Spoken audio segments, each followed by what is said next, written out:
Assalamualaikum warahmatullahi wabarakatuh.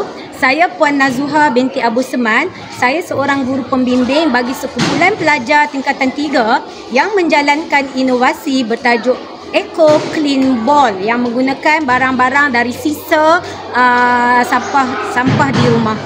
Terima kasih. Assalamualaikum dan salam sejahtera.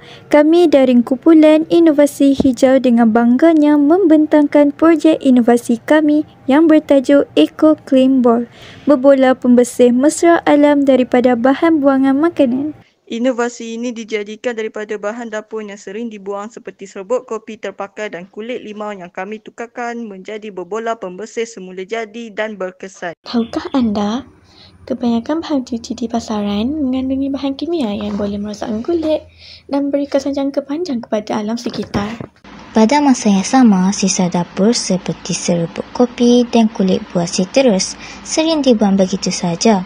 Ini bukan sahaja membazir, malah menambah beban sisa organik di tapak pelubusan. Kami tertanya, bolehkah sisa makanan ini digunakan semula untuk menghasilkan sesuatu yang berguna, bersih dan selamat? Kami menciptakan Eco Clean Ball dengan mencampurkan beberapa bahan mudah diperoleh seperti serbuk kopi terpakai sebagai agen penyerta dan penyerap bau.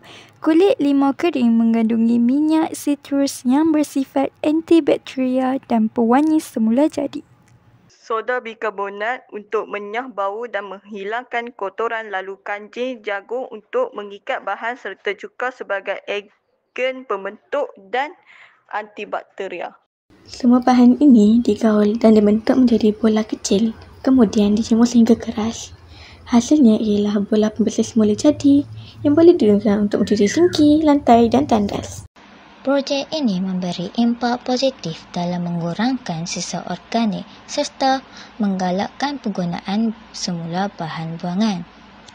Pengguna juga lebih yakin menggunakan pembersih yang tidak mengandungi bahan toksik dan sesuai untuk rumah yang ada kanak-kanak. Inovasi ini juga menyemai nilai kelestarian dan tanggungjawab terhadap alam sekitar dalam kalangan masyarakat. Eco Clean Ball boleh dikomersialkan dalam bentuk pembungkusan mesra alam seperti kotak kertas atau uncang kering. Produk ini selesai dijual di kedai mesra alam, pasar tani atau dalam talian sebagai alternatif kepada produk cuci industri. Dengan kos pengeluaran yang rendah, produk ini berpotensi menjadi sumber pendapatan sampingan, terutamanya bagi suri rumah dan pelajar.